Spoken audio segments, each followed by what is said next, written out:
Okay, live stream is starting up.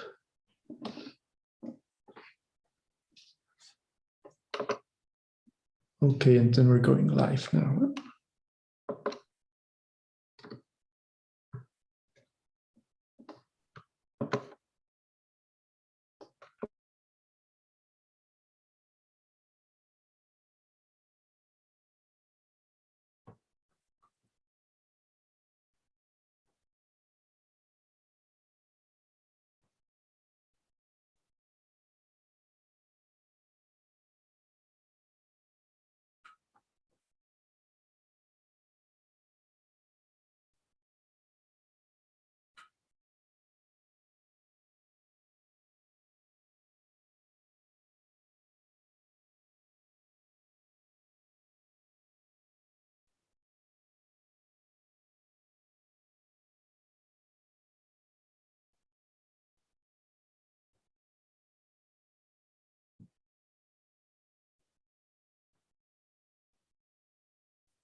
Okay, so we will go ahead and start. So welcome everyone to the first contributed talk session of QCrypt 2021. I'll say just a little bit about the format. So the contributed talk speakers have done 20 to 25-minute recorded talks that are available on YouTube. And then during these talk sessions, we're going to have 5-minute live presentations from each of them. And during their current session, we're going to have 3. And the format's going to be that they're going to give their presentations back to back. And then after that, we're going to have a time for Q&A for all 3 speakers. You can contribute questions on the Slack channel at any time. You can just enter them in and just make sure you find the right channel, the contributed talk session 1 channel. Enter the questions there at any time, and then I'll read them out after the speakers are finished. And then there's also an option of raising your hand within the Zoom call. And we can try to call on you that way. Okay, so Yushuan, why don't you go ahead and share your slides? Okay, thank you. Can you guys see my slides? Yeah, that's perfect. Okay, so for our first talk, we are pleased to have Yushuan Huang, who will speak about on the compressed oracle technique and post-quantum security of proofs of sequential work. Hi everyone, I'm Yushuan Huang. Today I'm going to talk about our work. So first we are going to talk about the quantum random oracle model. The random oracle model is a common way to analyze classical cryptographic scheme that use a hash function. Here hash functions are idealized into uniformly sampled function that everyone has access to. So we're also in the quantum settings where everyone can make the query in superposition. We're also in the context of pair queries, in which adversaries are allowed to make multiple data points at a single query round. A typical example problem in the random oracle model is a zero-preimage problem, which asks to find the input that is mapped to 0. It's well studied and understood in both classical and quantum settings. So what is our work? We offer a useful framework for analyzing this kind of problems in the parallel query Q-ROM model. Using our framework, one can prove quantum hardness of these kind of problems using classical reasoning, and this works by recycling probability from classical proof and lifting them into quantum proof whenever applicable. Independent and concurrent to our work, Blocky et al. Also managed to tackle one of our applications, the post-quantum security of proof of sequential work by Cohen and Piasrak. So for analyzing the random model, lazy sampling technique is frequently used. We can simulate a random oracle using an initially empty database. And whenever an entry being queried, we sample the fresh randomness for that entry. For analyzing the zero permit problem, we observe that if there is no zero within the database, then the adversary is unlikely to output one zero permission either. This can be written down as the following formal bound. Putting this into the content settings, now the database are in the content superposition state. And we have similar observation, except now the formal bound is slightly different. Next, let's see the classical analysis for the zero permit problem, and keep in mind that our goal is to eventually lift them into the quantum settings using our framework. So how do we bound the probability database having a zero within? First, we observe that if after Q queries, the database acquires a zero, then that zero must occur within one of the Q sequential queries. And second, we observe that if after one parallel query, the database acquires a zero, then the zero must occur within one of the queried entries. Putting things together, we can now bound the desired probability. Here we are using the terminology that the transition of database from not having a zero to having a zero is recognizable by local properties zero, where we code the properties zero being local because it only depends on one entry of the database. We summarize this analysis in a higher level. First, we decompose the probability into sum of transition capacities. And second, we bound these transition capacities by the probability of local properties that recognize the transition. And in our framework, the recipe is pretty much the same, except now we are in the quantum settings, so different definition of transition capacities and correspondingly adjusted formulas for bounding these transition capacities and probability. The point here is it's just a matter of recycling probability from classical proof and plugging into our formulas to obtain quantum bound. We can finally lift the classical analysis into the quantum analysis using our framework. The punchline here is we don't need to understand the definition of transition capacity. It's just a matter of applying our formulas to lift classical proof into quantum proof. By using the same recipe, we obtain several additional results, including hardness for collision finding and for Q-chain finding in the parallel query settings. One of our main applications is the post-quantum security of non-interactive variant of the PSW scheme constructed by Cohen and Piasrak. But here the situation is more complicated because we need to consider intertwined core problems within the PSW scheme. That's why we are giving the calculus for transition capacities, and this allows us to work with these capacities on an abstract level. Finally, let's recap on our contribution. We offer a useful framework to prove query complexity bound in the parallel query Q-room model. And this works by purely classical reasoning that can lift classical analysis into the quantum proof. That's all. Thanks for listening.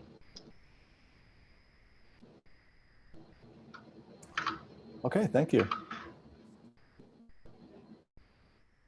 So we can go ahead and transition to the next speaker.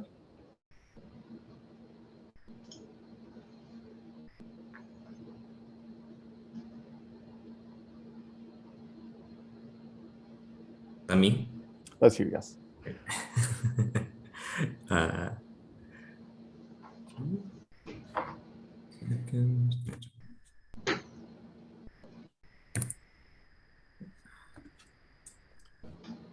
Okay, so for our next talk, we are pleased to have Nicholas Spooner, who is going to speak about post-quantum succinct arguments, breaking the quantum rewinding barrier. Thanks, Carl. Yeah, so I'm going to be talking about this paper, Post-Quantum Succinct Arguments, which now has a subtitle, Breaking the Quantum Rewinding Barrier, just joint work with Alessandro Chiesa, Fermi Ma, and Mark Chandry. So what is a succinct argument? So you start with some NP relation R, and you have a prover and a verifier, and the prover holds the witness to the relation. The verifier only has the instance, and the prover wants to convince the verifier of the instances in this language. And you have sort of three basic properties. The first two are very sort of standard proof system properties. So if the instance and witness are in the relation, then the verifier should accept when he interacts with the honest prover. Soundness, which says that if the instance is not in the language, if there is no witness such as the instance in the relation, then even for malicious provers, the verifier rejects. And so far, all I've done is describe NP because the prover could just send the witness, and so we have this additional requirement that is very important, that the communication between the two parties is very short. So it's poly in some security parameter lambda, and then polylogarithmic in the size of the instance and witness. So to achieve this, you actually need to sort of use a slightly non-standard soundness definition, which says that soundness holds against computationally bounded adversaries. And how do we build these things? Well, we've known how to build them in the classical setting since the 90s. There's a construction from collision-resistant hash functions. And so a natural question, given that we have post-quantum collision-resistant hash functions in a conjectured way, do post-quantum succinct arguments exist under standard post-quantum assumptions? And in this work, we show that yes, they do. So we build post-quantum succinct arguments from QLWE. This is the first construction, the first such construction from any standard or even falsifiable assumption. There were prior positive results, either in the QROM, the quantum random oracle model, or from knowledge assumptions. So a natural question is, given that we have succinct arguments from CRHFs, and we have post-quantum CRHFs, then why don't we get post-quantum arguments from CRHFs? And the reason is that the security reduction breaks down. So there is this step in the security reduction involving rewinding the adversary. And this doesn't work in the quantum setting anymore. This is sort of a well-known phenomenon. So I guess just to give a brief overview of how this protocol works, Killian's protocol compiles a probabilistically checkable proof, PCP, into a succinct argument using cryptography. Basically, it starts with a short commitment to the proof using a Merkle tree, and then the verifier will ask to see like some subset of the openings of the PCP. So some positions in the PCP, and the prover will then open the PCP to those positions. And the verifier accepts if the openings are valid. Classical security, the way that you prove it is kind of natural. So you first run the prover to sort of you run the adversary to the second message of the protocol. He sends you back the root of the tree, and then you ask him for a bunch of different query sets. So you ask him for a query set, you get the answers, you rewind him, and then you ask him for a different one. And as by doing this, you can build up the entire PCP by asking for different query sets. So you obtain many of these accepting transcripts, and then either you find a hash collision or you find a PCP that is too good. And given that we believe neither of these things are possible, this proves soundness of the system. The problem in the quantum setting, so this is called the rewinding problem. So the general problem is that you have some algorithm that produces something that is good, and you wanted to produce many things that are good. Classically, you can do this just by running the thing over and over again. Quantumly, this doesn't work, because what if the adversary has a quantum state? Then measuring to obtain this answer irreversibly disturbs the quantum state. And so the problem basically is that the probability that because of this disturbance, the probability that the adversary produces a good state after each trial, after each time that you try and produce a good answer, may drop. And so what we do is we design this procedure which repairs the state. So it like takes the output state after a single trial, and it produces a state which is almost as good in terms of being successful as the original state. And now you can run many trials. For more details on that, you can see the full talk. Thanks.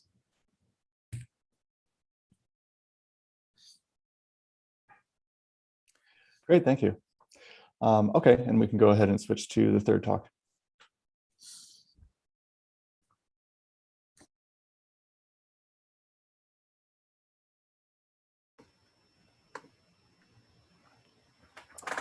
All right, for our third speaker today, we are pleased to have James Bartusek, who is going to speak about on the round complexity of secure quantum computation.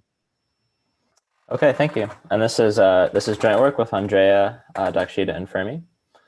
So yeah, this paper is about the notion of multi-party quantum computation, which is like asking whether we can securely compute over distributed private quantum databases.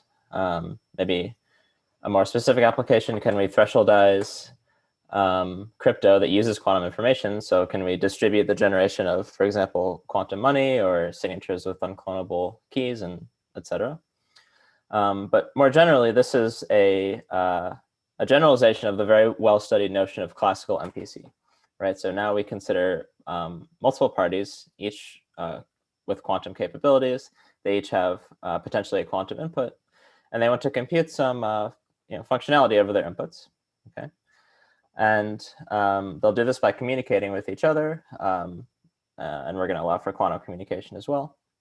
And security states that it's just like classical MPC. So an adversary that corrupts any subset of parties, for example, here 2 and 3, shouldn't learn anything about the honest party inputs, 1 and 4, except for what they would anyways learn from their output. Okay. And I should note, in general, all of their inputs could be entangled, outputs can be entangled, and so on. So this is, much less well studied than the classical setting, but yet there is a history of study of quantum MPC. In particular, these works showed constructions of information theoretically secure multi-party quantum computation protocols in the honest majority setting. So later, the dishonest majority setting was studied, and we now know that actually secure classical MPC implies secure quantum MPC. Okay, so these are like even in the dishonest majority malicious adversary setting, and so these are really nice feasibility results. The motivation for our work is the fact that all prior protocols were highly interactive. Okay, so all of these protocols are very interactive. In particular, number of rounds of communication required grows with the depth of the quantum circuit, and even like the number of parties and security parameter, and so on. So what we do is we want to study the round efficiency of secure quantum computation. And in particular, we focus on this dishonest majority setting against malicious adversaries.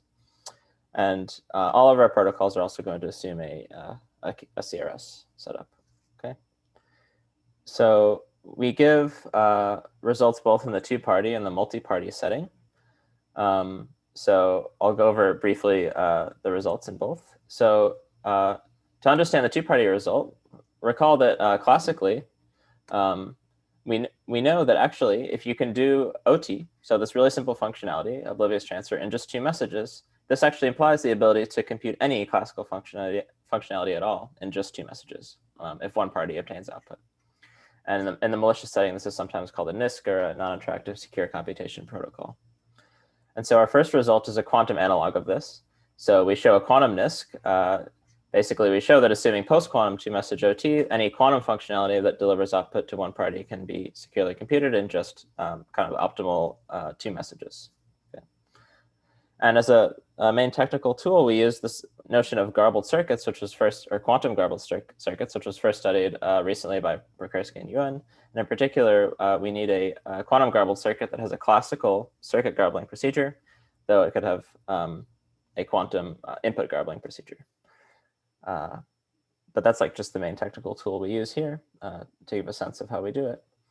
The next natural question is, one next question could be like, now we know how to do how to give one party output in two messages. What if both parties require output? And can we do this while maintaining optimal round complexity of 2?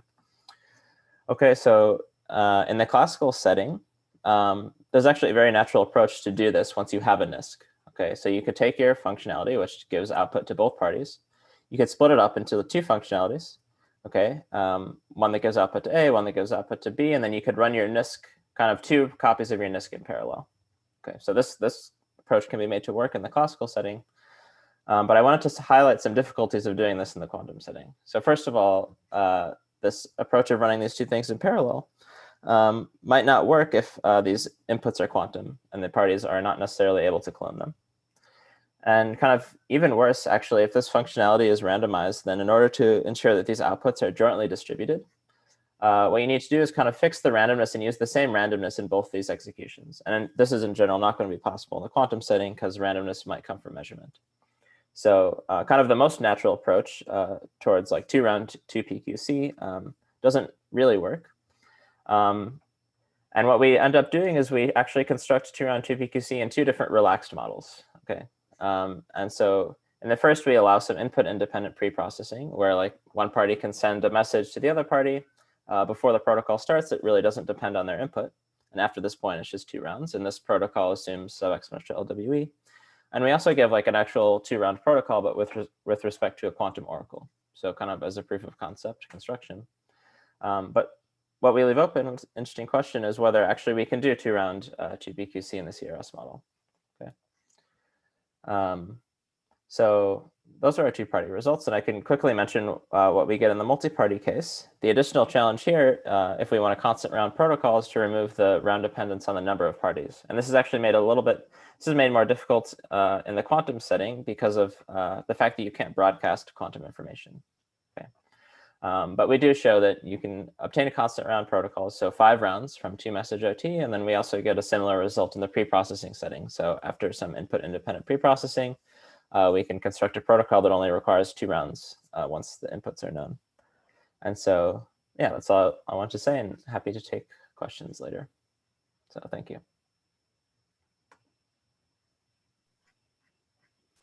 Great, thank you.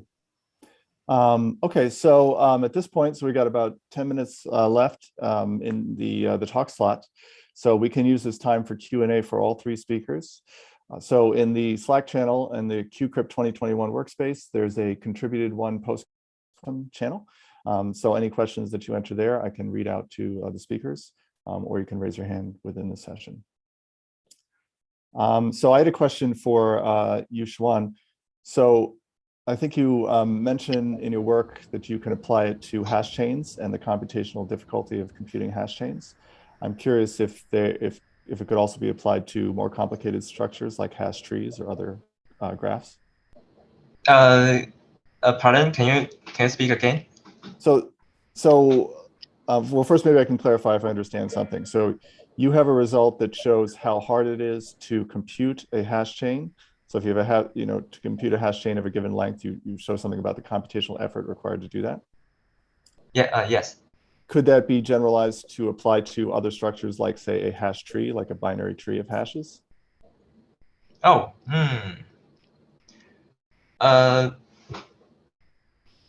so in our work, the notion of hash chain is actually generalized into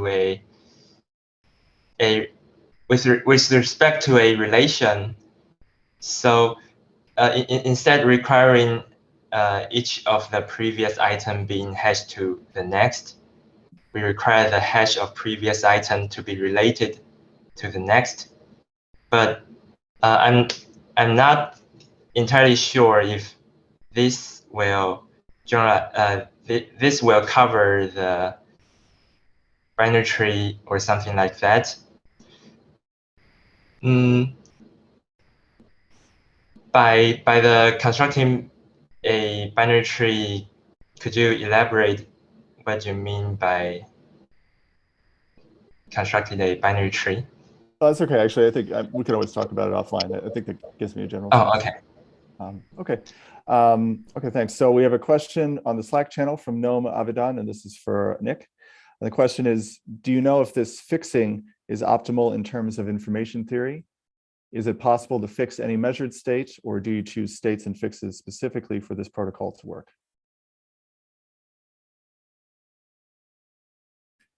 Yeah, I guess I'm not sure what you mean by information theory optimal, but I can say a bit about how the repairing works. So we have a general polynomial time procedure that allows you to,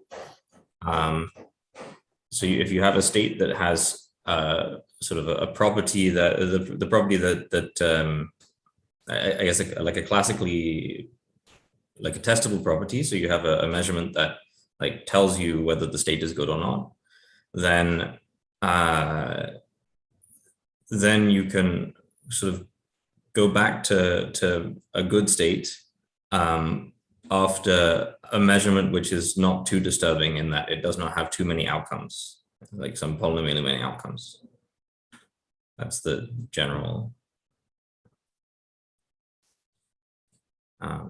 Yeah, so it is more general than just this setting, but yeah, I'm not sure about optimality. I guess if you have more than polynomially many outcomes, it seems probably if you were able to repair the state, then you might be able to break some crypto or something.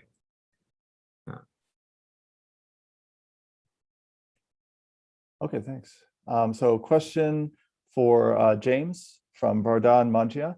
The question is, how does the quality of random numbers challenge your assumption about the CRS model, or challenge your assumption of the CRS model? The quality of random numbers, was that the question? Yeah. Mm-hmm. Okay. Well, okay, maybe I'm not 100% sure what you mean by quality of the random numbers, but I guess there's two ways you could view. I mean, one thing is, yeah, you could just assume that you have access to uniformly random string, right? That's just the model. But you could instantiate it like this in the plain model by using like a post-quantum MPC protocol among the players to set up this uniformly random string. And yeah, this is possible either in like polynomial rounds from like weaker assumptions, or even like constant rounds from somewhat stronger assumptions. So you can always like instantiate this model with a post-quantum MPC if you wanted.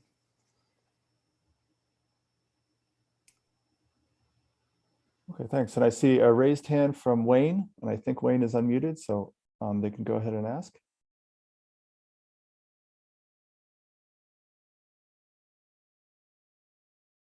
Wayne, are you there?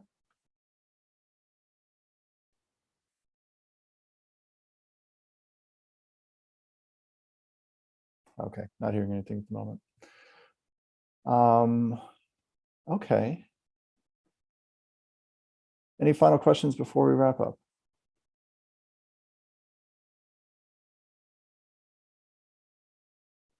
Okay, I think we will go ahead and end the session there. So discussion can continue on the Meet Anyway platform. When you go to presentation area, there's a Meet the Speakers link, and those who are able can join there to continue the conversation. Thanks a lot to the three speakers for our first session today, and we will resume at 16:45 Amsterdam time for the next talk. Thanks a lot, everyone.